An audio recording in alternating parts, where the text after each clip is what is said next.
Welcome to the Intercourse Show. I'm your host, Mr. B. Today we have another exciting show for you. We are reviewing another Kevin Samuels interview where he speaks to another unruly modern woman who's seeking a high value man. I haven't seen this particular clip, so let's jump into it and see what it's about. Hello there. Oh goodness, let me get some light. Yeah, let there be light. Excuse me. Ooh. Hello there. Hello. She got the Tupac shirt on and everything. Oh yeah, this is my going to bed Go to bed? attire. Okay, so how are you? I'm fine. How is it going? I'm enjoying the show. So what are we gonna talk about? The 2/3, or are we gonna talk about the dating costs? What is it? The dating. Okay. That's been real fun. All right, so you're unmarried. No, I'm not. Yes. Any children? No children. Okay. So what do you want? As far as what's the outcome you want of the relationship? The outcome will be to build this dynasty. Well, dating for survival. That's what you had said. I like that information. Mm-hmm. Dating for survival. Do you want to be married? I don't. Okay. Then why? It's a definition of it that gets me not wanting to. I've been engaged twice already. The last one, he passed away. Unfortunately, he committed suicide. So with that, it's just like I got close twice, and now. What's the definition of being married? Well, I only know the church version, which is my grandmother and my mother, which they both were married. Well, my grandma was married like 3 times. So there's no definition, but she tells me now that the definition is to be a wife and have kids. That's the only thing is really to have kids. She wants me to have kids. But what I'm asking, if you want to be married, you say no. You said no, it's because of the definition, and you haven't told me what's wrong with it. Church, religion, the religion way is the... Which religion? We grew up Pentecostal, so okay. It was more Pentecostal Christian, I guess you can say. Every continent on this planet practices marriage. Right. Many different religions practice marriage. Yes. So that can't be the overarching reason. I don't know any successful ones, really. That's another reason why. That's because of y'all. It's because of women. You know what the number one cause for divorce is? Women filing the papers. That's right. That's right. Men don't leave in general. Y'all do. But the first thing you said you wanted to do was build. Yes. Okay, then how do you build anything without a foundation? Well, that's what the man will bring to the table, I believe. Mm-hmm. You familiar? You got Tupac on your shirt, right? Yes. You familiar with rapper DMX? I have. Not really. Actually, no, not really. I wasn't. You know, you've heard of him, though. Yes, I have heard. DMX was with his spiritual partner, building for 13 plus years. And then when he died suddenly, she got nothing. All the building. See, far too often in the Black community, we always talk about this build shit, and it's just a house of cards. Because we don't do stuff the right way. And when I ask you about marriage, all I've heard is about what your grandmama and possibly said was negative, and at 35, you can't tell me nothing about it. Except I don't like it, but you can't tell me not a thing about it. I stand correct. I'm just saying, it's an exchange of ideas. You can't tell me nothing about it. So if marriage means little to nothing, why did the LGBT community fight so hard to get recognized? Because they had civil unions. They had all the things common law married people could have. They just had a few things that they couldn't have. Why'd they fight so hard to get it if it didn't matter? It matters. You're right. That's a good analogy. I like it. That's a good get my brain working. Is it because of the way that the United States pretty much idolize it as being, needed? I think you should find out before you say you don't want it. You live in the United States.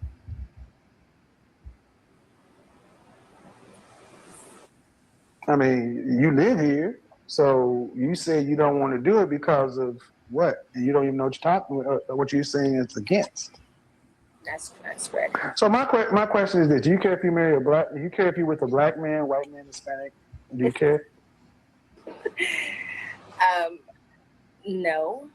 All right. I've dated. But what man would you want to build with? A black man. Then why we can't build nothing? Because our women in outright open rebellion against any structure. This call has been a good understanding of why we can't build anything. Because when men are calling for order, structure, and discipline, our women are calling for free spirit and chaos, based in nothing other than ignorance and feelings. But we can look at every other group and they build how do you build a country? You build a country from a community. How do you build a community? A community is a group of what? Individuals, but it's also it's a group of what? A group of, and the fundamental unit of a community is what? Oh, men. No, the fundamental unit of a community is a family. Oh, right. Oh, goodness. You got a bunch of individuals. So how do you build by yourself? What's the largest structure you can build alone?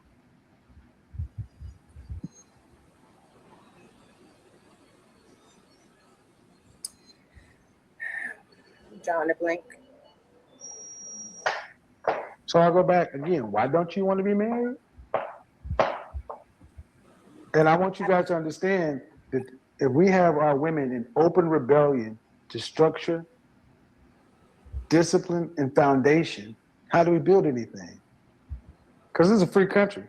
Can't nobody make you do nothing that you don't want to. So if a black man wants to build, and the building blocks start with, he wants to build a nation, build a community, build a neighborhood, build a family, he needs to skip over you and go to the white woman because she understands how to do that.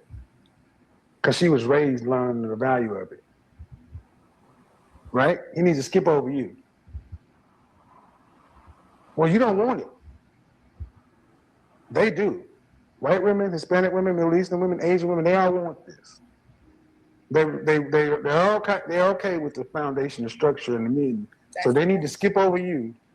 Why not? Why should they go here and teach you? Why should they skip over you and get to the women who are already ready to do the job? Ready to for duty, sir. Why should? Because of the outcome of the foundation of it is, as far as the kids and whatnot, they should pick you based upon what? Race? No. Just the structure of the kids from a black and black. No. There is no structure. What structure does a woman who doesn't want marriage? Okay. You can't. You're under no discipline, no structure, no foundation. So it means having a child with you would be making a chaotic child. So what I'm saying is a black man who wants some structure, foundation, discipline, a family, a community, a nation needs to skip over women who don't want those things. So why should he not go to the non-black women who already know these things and want them and are ready for the job to get with women who share your reflection, who don't want it? Because now that you put it that way, me thinking about it just a little bit, the other race it's still learning for them as well, for culturally wise, the culture difference. So it'd be the same difference in helping. No, it's not. Teaching No, me it's how not. to be. No, it's not. No. Teaching you how to be under discipline is not teaching another woman how to be under culture. White women can make macaroni and cheese and collard greens fine. Yeah, that's what you see. This is a good conversation because black women, you become such independent that you know real good to a man who wants to build anything. And the ultimate sales pitch to black men is marry us in our free range, wild state because we are black, and then break us and train us. Ain't my job to break you and train you. I want to get somebody who's already ready to go, and I'll teach her how to season the mashed potatoes and the greens. Lowry's, onion salt, garlic salt, salt, pepper. Ain't hard to teach them how to do it. White girls already going to Dr. Miami getting BBLs, doing better than y'all.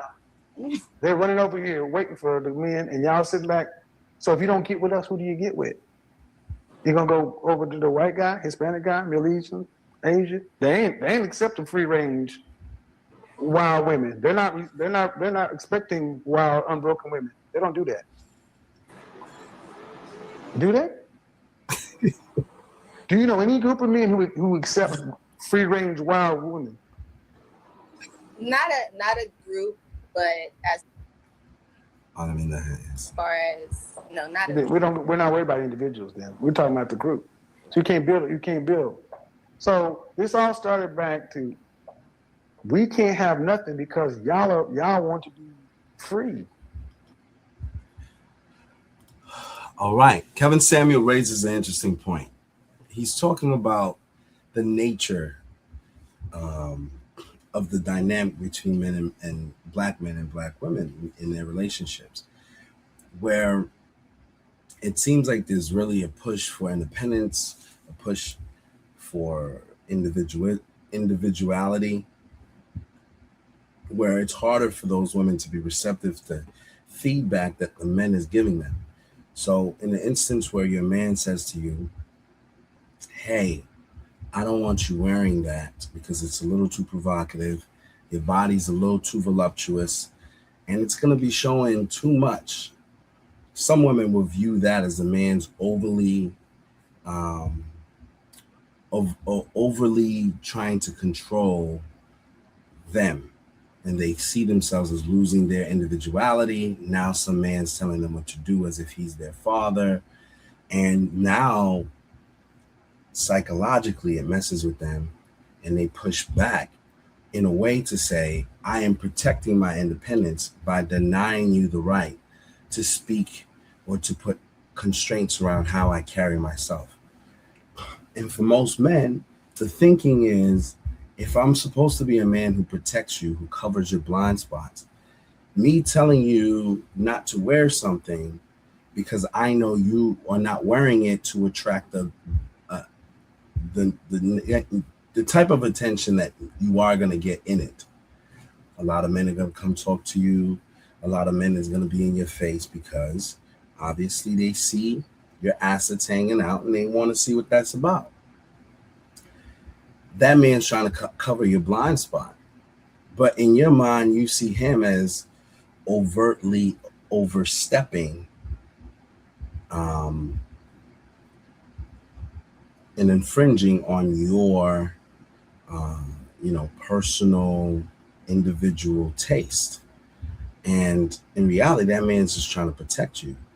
Now, there are some men that are over the top with it and that are controlling. So I'm not saying this is an excuse for every controlling man, but most of the time, if a man says, hey, I don't think that's an appropriate look for you, because there's too much being shown. He's saying, hey, I have a vested stake in seeing that you're, safe. And I think that's going to draw too much negative attention, especially if you're a woman that's already in a relationship. When a man gets pushed back and you kind of cuss him out or you get in his face or you make him second guess telling you something, a lot of times men internalize it and they say to themselves, okay, she's not receptive to my feedback, which drills down to, I can't lead this woman. I can't suggest anything to her that she's willing to follow. So emotionally, the man is not even really seeing much of a future there, because in his mind, in the back of his mind, he's thinking, this lady don't heed to my voice when I say something to her. She's not seeing that I have her interest, her best interest in mind, that I'm doing these things in an effort to protect her. Instead, she's seeing that I'm somehow trying to deprive her of her individuality, of her taste in clothes, and she rebels as opposed to accepts the feedback. So, in a way, they kind of do their own thing, and it creates distrust between the two people. So now that man, after weighing in, may say, okay, you don't want my protection. And now when she overly expresses herself in public, she wants somebody to stand up for her. Or if somebody does come and talk to her or tries to touch her, or some drunk guy who's not in his right mind is, obviously seeing everything you're advertising because your body parts are hanging out, and he's associating, well, prostitutes dress like that, and you dress like that. He's not putting two and two together. He's gonna now probably do something inappropriate, and now you're gonna be seeking the man who told you not to wear that in the first place to come protect you. And this is one of the things that I think he's alluding to here in saying that when you're so overly outspoken and you're not willing to receive the feedback that your man who's in your life to be your protector, to be the person covering your blind spot, when you don't receive the information he's giving you as he shares his views with you, and you view him as the enemy for sharing something that he thinks is going to help, then it creates distrust and and dis-ease between the relationship. Yeah, you're free. That's cool. You're free to buy a dog and die alone. But what you can't do is when a black man goes past you and gets with a Latina because he wants to build a family, you got to say, good job, brother. You got to smile at that man and say, I'm glad to see you happy, brother. No. You got to legitimately mean it. Yes. Yeah, we don't see that this day. Yeah. When a black man gets with somebody who's non-black, black woman, they're the first one to throw stones at him. Because he should be with a black woman. But y'all don't want to be there. My mom, she married, after me, she was married to an Italian. So okay, good. I don't see that at all. And then after that, he was Guatemalan, so, another one. So it's just, okay. I don't see that. I congratulate whoever makes you happy. Good. Okay. So if you never get with anybody, never get married, what do you do for a living? For me? Oh, I am an entrepreneur. So I have my own businesses. One is real estate investment, and the other one is, yes. and and the other one, my other hobby is body work. So I do body sculpting and. Yeah. Okay. Let's get to the end. Between the ages of 65 and 85, when you cannot work another day in your life, nobody will hire you. You cannot work. You cannot work. You cannot work. No other job. You cannot work. And you live between 65 and 85. Are you going to have your $2.4 million to retire on? Cash. Age 65. Nope. 65. Nope. I know. I've been doing a lot of. No. That's a yes. No, that's a yes or a no. No. Ma'am. No. Okay. No. As of now. So what are you going to do? So if you don't have a husband and you don't have a family, who's going to take care of you when your money runs out and you can no longer work? You mean a man? No, I'm asking you. Yeah. No. No. You're not getting married. No children. 65 years old. When you run out of money, who's going to take care of your aged self? When your money's gone and you can't work another day, who's going to take care of you? Hopefully one of my siblings, but no one. So what does that mean? So if no one's going to take care of you, what does that mean? Where are you going to be? Let me finish my 5 love language book, and I will. No. Where are you gonna be? No. We're going down your path. I have my idea, but we're going down your path. Okay. You're a real estate body sculptor. Fine. Where you gonna be at 65 with no husband, no foundation, no nothing, no kids? Where you gonna be when your money runs out? Nobody's taking care of you. What does that mean? Where does that end? By myself. Where? In a home by myself. No. Homes require money. Homes require money. You have no money. I don't know where I'll be homeless. Yes, say it again. Say it again. Homeless. Say it again. Homeless. Say it like it's real. No, what? Ma'am, Yes. Ma'am, where do men who run out of money and have no family end up? Where do they end up? Homeless. Thank you. Same place you're gonna end up. Homeless. See, this whole family and husband and kid thing is not a game. It's not an option. I see that. Unless you're making enough money to have enough money to retire on and live the rest of your life. Talking about you gonna be in a home, they don't give free utilities, they don't give free food. End of life care is far more expensive. Elderly women cost the most on the planet. And this is what I ultimately do this show for, to crystallize to young black women to realize y'all are playing and life ain't playing with you. You got the street to look forward to. We won't have Social Security. We won't have Social Security. There are no government shelters for aged women. The West is not set up for elderly singles. And if you want to catch a clue, go look on what's going on in California right now. Tent cities are popping up, and you know who's populating most of these? Women.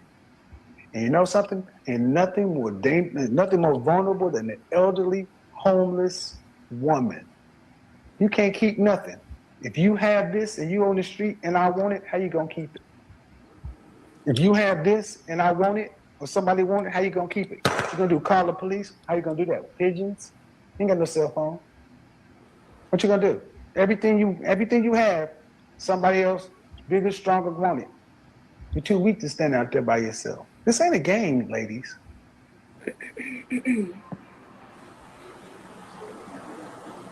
But every other group of women seems to have had this clue, and our women seem to think that we can just go through life being, no disrespect, real estate and body sculptors and entrepreneurs and la la la la la.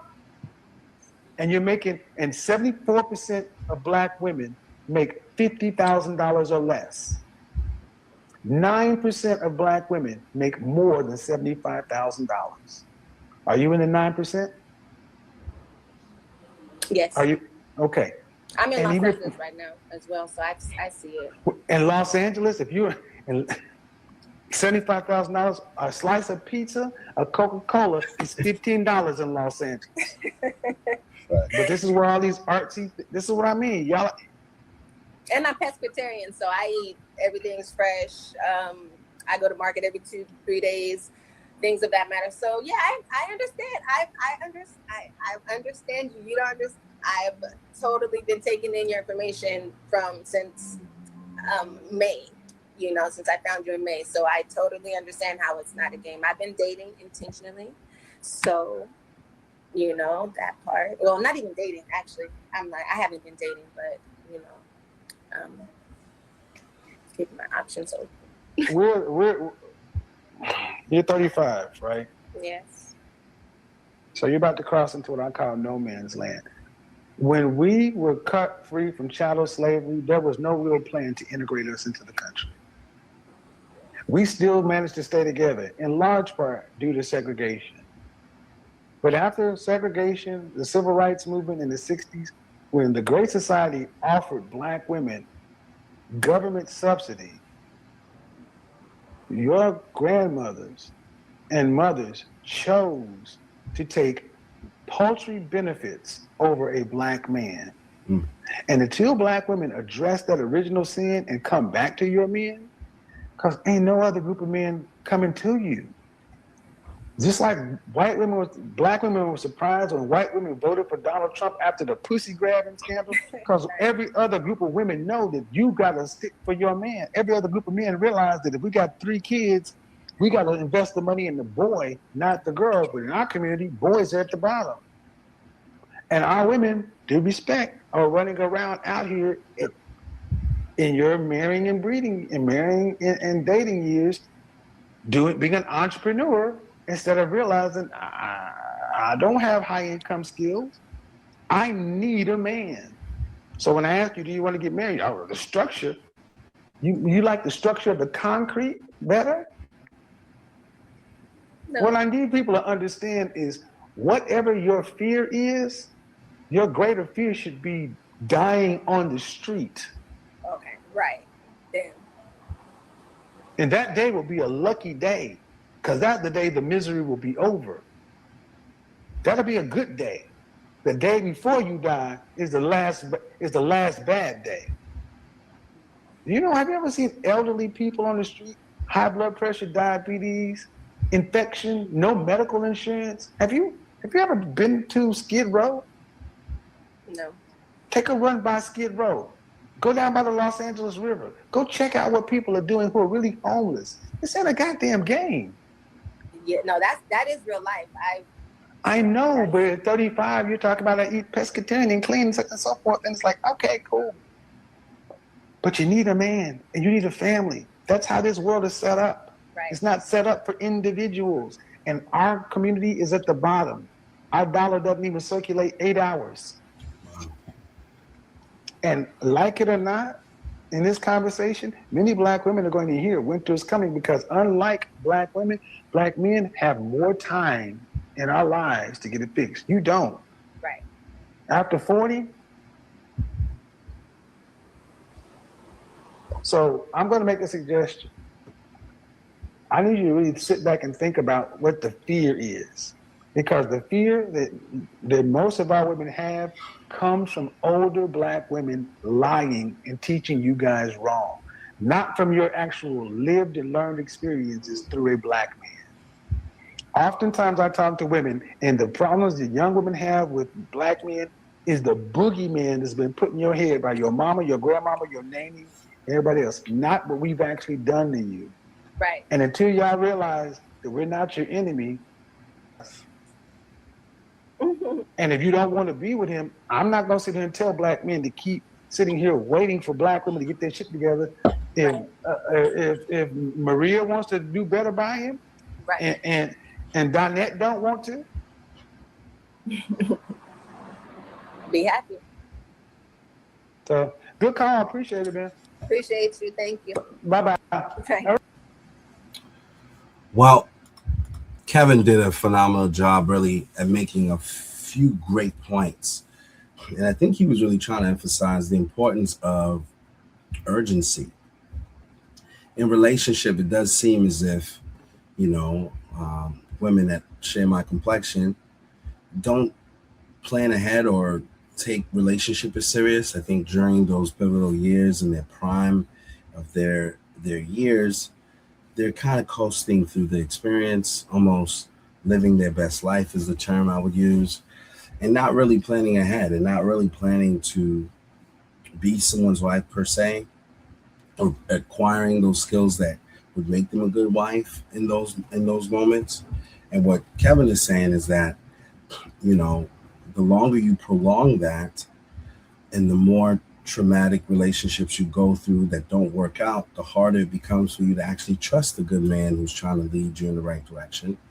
And when you get to that place, mainly based on the fact that you may have gotten advice from, a parent, a mom or a grandmother or aunts who themselves didn't have good experiences with men, with Black men specifically, then they're essentially passing off their fears and their concerns based on their negative experiences onto you. And you, not necessarily personally having a bad experience, are now living out their bad experience in their interactions with the men you meet. And a lot of men aren't as bad as some of your relatives may make them out to seem to be.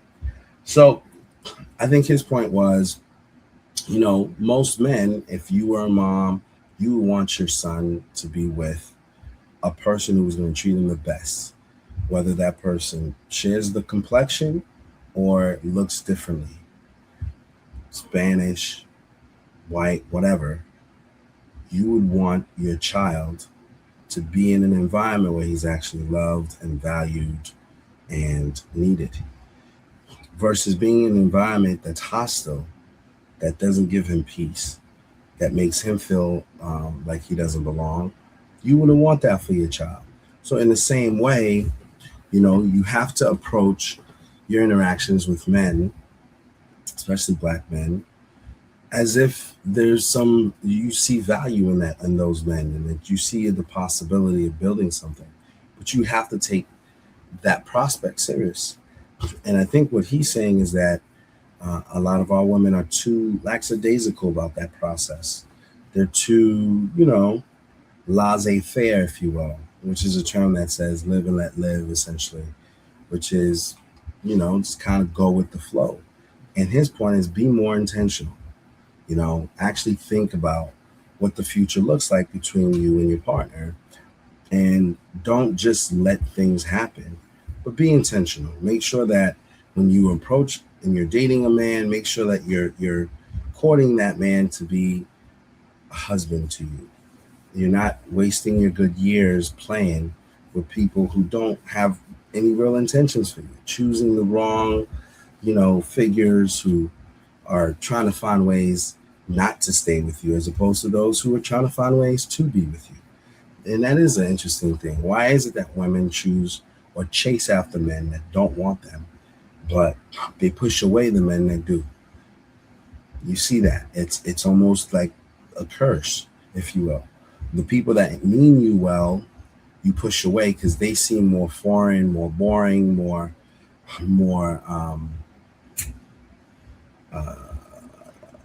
undesirable than the guy that really doesn't want anything to do with you. You know what I mean? So we find ourselves running after that. And his point is, take time to really assess, where are you going? What are you trying to accomplish in life? And would you be better off doing that with a partner as opposed to not doing it with someone that you love and care for? To me, I feel like this is great advice that Kevin gave. You could tell he's the father of a young daughter, and I'm sure he's had those type of conversations. Again, I think Kevin Samuels is very, very misunderstood, and people mistook his direct style of speech to be outright rude. But I think his heart was in the right place, and that he wanted young ladies to get the right advice, because he felt like their mothers and even their grandmothers and their elders failed them. They failed them because they didn't model the right examples of motherhood, maybe even what it's like to be a wife to them. They failed them maybe because they pumped them up with fear and distrust for men based on their own relationships. They failed them because in reality, since they didn't have anybody that was going to do life with them, they would often sabotage those young ladies' lives so that they could have someone to fall on, someone to take care of them later on in their lives for their poor decisions. So in a way, if your parents or your mother is using you as a crutch, she wants to keep you out of a fruitful, healthy relationship just so she can be sure that you'll be around to help her in her elderly years, because she didn't invest in being in a fruitful and healthy relationship. Then you almost have to take the advice you get with a grain of salt. So he's the type of guy that would point that out. And I think in pointing it out, it got him a lot of enemies. It got a lot of people to speak negatively about him. But I think the heart's in the right place. And I think this is where young ladies got to be prayerful to make sure that the information you're getting, even the advice you're getting, you analyze the source, you actually open your eyes and assess, the credibility of the person who's giving you the advice. And then you ask yourself, where do you want your life to be? Do you want your life to reflect the person giving you the advice they're giving you? If they're not married, not happy, miserable, or do you want your life to go in a different direction? If you do, would it make sense then to take bad advice from somebody who themselves aren't chasing the things that you're chasing after? Food for thought. But I did want to weigh in on this. I have to make a slight correction. the title of the video said, you know, unruly modern woman, but I have to say the young lady wasn't unruly. She was quite pleasant. She was willing to receive the information. She represented herself well. She spoke eloquently. She was polite, and you could tell there was no back and forth with her and Kevin where he, you know, got out of pocket or said something, you know, degrading or anything to her, because it wasn't necessary. She actually had a pretty civil conversation with him. So I stand corrected with the original statement. I was just going off of the title of the video, but I do have to say she was pretty well spoken, and I applaud her for that. Well, that, my friends, is my opinion on this particular video. I ask that you guys weigh in. If you're not already a subscribed member of the show, I ask you to like and subscribe, stay connected. And also, we value your feedback and weigh in, comment. Let me know what you think in terms of the interaction that they had and the overall points that was raised in the show. And let's discuss, let's commune, and let's grow. All right. So it's yours truly, Mr. B, signing off. Thank you again for joining me. You guys have a good night. God bless.